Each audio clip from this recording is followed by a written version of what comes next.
নমস্কাৰ, আপোনালোক হয়তো ভালে আছে, ময়ো ভালে আছোঁ। আজি আহিছোঁ বজাৰ কৰিবলৈ। বজাৰ মানে কি, মই গাহৰি মাংস খাই ভাল পাওঁ, আপোনালোকে জানেই। গাহৰি মাংস নিবলৈ আহিছোঁ। আৰু এইজনী চুনু দোকানৰ পৰা শাক নিওঁ মই আজি দেখুওৱাৰ কথাটো হ'ল কি, এটা ভাইটি আছে, ভাইটিটোৱে ইমান ধুনীয়াকৈ গাহৰি মাংস কাটে মানে, আৰু মই কেনেকুৱা পিচ খাই ভাল পাওঁ সি সেইটোও জানে। আৰু এওঁৰ এটা আচলতে খুব ভাল এটা নিয়ম আছে যে মাংস কেৱল মই কেনেকৈ খাওঁ সেইটো জনাই নহয়, তেওঁ মানে প্ৰতিজন গ্ৰাহককে তেওঁ ইমান ধুনীয়াকৈ তেওঁ ধৰি ৰাখিব পাৰে। তেওঁৰ যিটো ব্যৱহাৰ, তেওঁৰ যিটো মানে আত্মিকতা, একাত্ম হ'ব পাৰে তেওঁ সকলো গ্ৰাহকৰ লগত।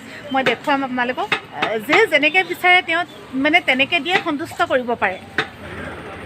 বেঙেনাকেইটা দেখিলে মুখা কৰি আছে না চুনু? বেঙেনাকেইটাকে দিয়ে তাই বোলে। এইটো ভাইটি ব্যস্ততা অন্ত নাই। ভাইটি মানে কি হয়, মই আপোনালোকক যে আগতে এদিন গাহৰি মাংস কেনেকৈ বনাইছিলোঁ দেখুৱাইছিলোঁ, সেইদিনাখন ভাইটিয়ে কৈছে গাহৰি মাংস কেনেকৈ বনালে বোলে দেখুৱালে, কিন্তু হ'লে ক'ৰ পৰা নিলে তাক হ'লে নেদেখুৱালে। মই আপোনালোকক দেখুৱাই দিছোঁ দেই। এইখিনি সময়লৈ প্ৰায় নাথাকেগৈ বুলি ক'লেও বেয়া নহয়। ইমানেই বিক্ৰী হয় মানে প্ৰায় নাথাকেগৈ। গ্ৰাহকৰ ভিৰ চাব আপোনালোকে। আৰু এইখন আছে নঙলামৰা ঘাটত, আপোনালোকে ওচৰৰখিনিয়ে চিনিয়ে পাব। মই ইয়াৰ পৰাই মাংস নিওঁ মানে। এতিয়া একাপ চাহ খাই লওঁ। মানে চাহ সদায় আমি লাল চাহ খাই ভাল পাওঁ। চাহটোত চেনি গাখীৰ একো নিদিয়াকৈ অকল লাল চাহ খাই পেলাই ভাল পাওঁ। আমাৰ ঘৰত চবেই লাল চাহ খাই ভাল পায়। গাখীৰটো খাওঁ, কিন্তু গাখীৰ আমি সুদাকৈ খাওঁ, এক্সট্ৰাকৈ খাওঁ। গতিকে এতিয়া চাহকণ খাওঁ। আমি অহাৰ আগতে সিহঁতি খাইছিলে চাগে, অকণমান গৰম হৈ আছে। আমি লৈছোঁ।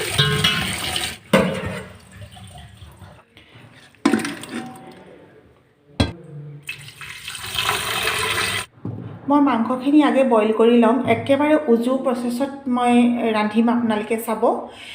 ইয়াৰ পিছত শুকানকৈ বনাম। মাংসখিনি বইল কৰোঁতে নিজৰ ইচ্ছাৰ ওপৰত কথা, অকণমান নিমখ দি ল'ব পাৰে। মই অলপ নিমখ ইয়াত দি লওঁ। এটা দিছে আৰু এটা দিলে অফ কৰি দিম।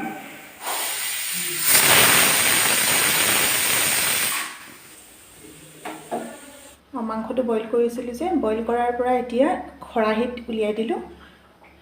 তলত সেয়া মাংসৰ পানীখিনি আছে, মানে বইল কৰা পানীখিনি। মই এইখিনিও পেলাই নিদিওঁ, আপোনালোকে চাব মই কেনেকৈ ৰান্ধোঁ দেই। বহুত ধুনীয়াকৈ মাংসটো ধুই লওঁ, ধুই পেলাই বইল কৰিছোঁ।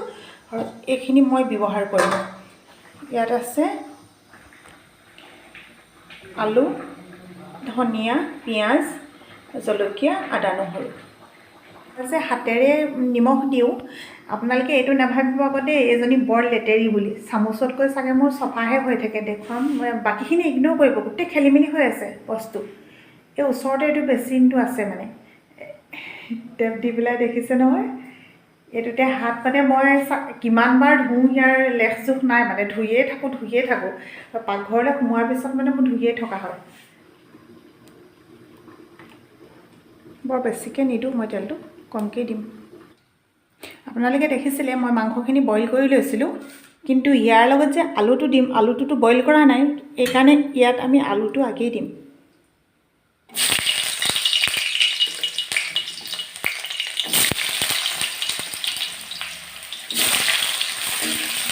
আলুটোতো সিজিব লাগিব, মাংসটো অলৰেডি সিজিয়ে আছে। আলুটো আগেই দিলে কি হ'ব, মানে আলুটো ধুনীয়াকৈ সিজিব। নহ'লে মাংস সিজি কিবা হৈ যাব, আলুটো সিজিবলৈ বাকী থাকি যাব। অলপমান ইয়াতে মানে নিমখ হালধি আন্দাজমতে কমকৈ দি দিয়ে আলুটোৰ কাৰণে। পিছত হালধি আকৌ অকণমান দিম।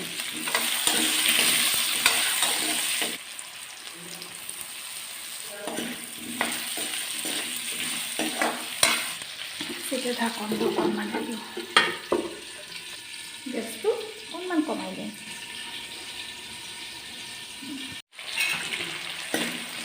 আলুখিনি প্ৰায় হৈ গৈছে। এতিয়া আলুখিনি হোৱাৰ পিছত এতিয়া মই বাকী থকা পিঁয়াজখিনি ইয়াত দি দিম। এতিয়া দিম মানে এইকেইটা জলকীয়া।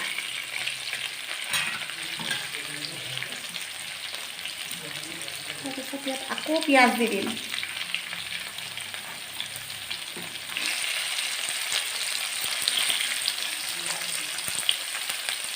প্ৰায় হৈছে পিঁয়াজখিনি। এতিয়া ইয়াতে আদা নহৰু পেষ্টখিনি দি দিম এতিয়া।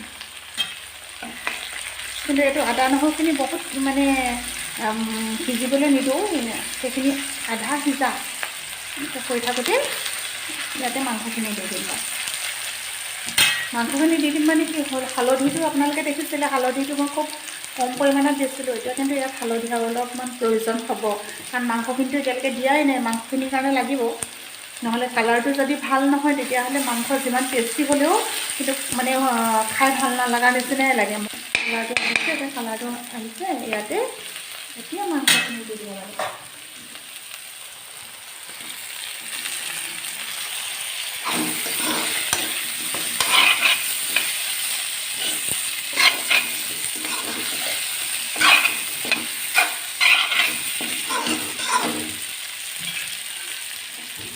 গেছটো কিন্তু কমাই দিব লাগিব এইখিনিতে। আদা নহৰু পেষ্টটো মই অকণমান পিছত দিম, আপোনালোকে চাই থাকিব।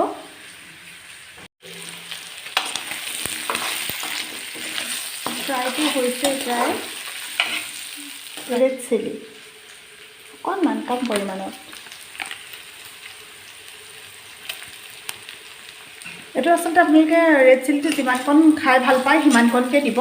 খুব কম দিব লাগিব বুলিও কথা নাই, বেছি দিব লাগিব বুলিও কথা নাই, এইটো নিজৰ ওপৰত কথা। বোলে মই কালাৰটো বহুত বেছি হ'লে ভাল পাওঁ, তেতিয়াহ'লে কালাৰটো বহুত বেছি দিব।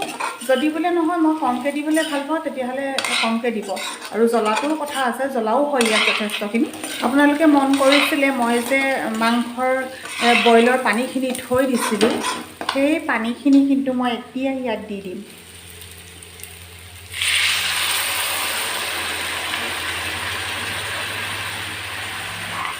তাৰপিছত সিজিবলৈ দিম। আৰু ইয়াত বইলৰ পানীখিনি দিয়াৰ পাছতে আদা নহৰু যে বাকী আছিলে, এই বাকী থকা পেষ্টখিনি আপোনালোকে এনেকুৱা সময়তে দি দিব পাৰে। মানে কি হয়, খুব ধুনীয়া হয়। আদা নহৰুৰ যিটো গন্ধ, সেই গন্ধটো আহে যে খুব ধুনীয়া হয়। মানে মিলাই দিছোঁ মই, ঢাকন লগাই দিওঁ মই। ইয়াত দিয়া পানীখিনি যেতিয়া মানে শুকাই যায়, তেতিয়া খুব ধুনীয়াকৈ তেল ওলায়। আৰু গাহৰি তেল নহ'লে কিন্তু খাব। মই ইমান তেল দিয়াই নাছিলোঁ, দেখিলেনে এতিয়া কেনেকুৱাকৈ তেল ওলাইছে। সেই গাহৰি মাংস বইল কৰা পানীখিনি যেতিয়া ইয়াত দি দিয়া হয়, তেতিয়া এনেধৰণে তেলটো বিৰিঙি আহে, মানে নিজে নিজে তেলটো ওলাই যায়। বহুত ধুনীয়া হৈছে।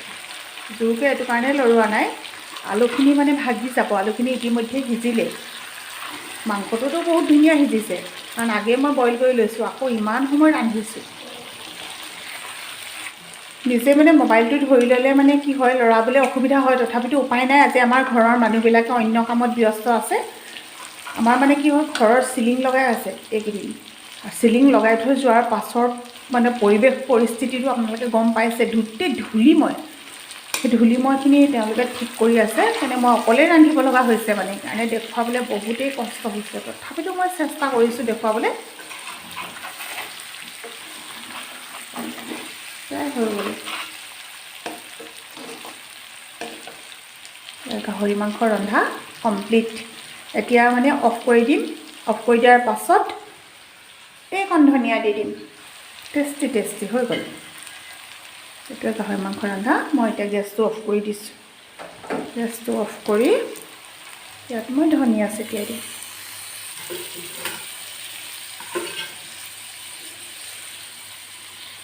এইটো হৈছে আজি আমাৰ ৰেচিপি। মাংস ৰন্ধাটো আপোনালোকক দেখুৱালোঁ, আপোনালোকে এনেকৈ খাই চাব।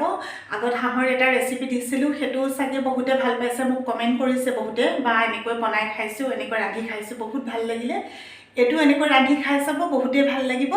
আৰু পুনৰ এটা নতুন ভিডিঅ'ত লগ পোৱাৰ প্ৰতিশ্ৰুতিৰে মই ৰশ্মি কোঁৱৰে আজিলৈ বিদায় লৈছোঁ।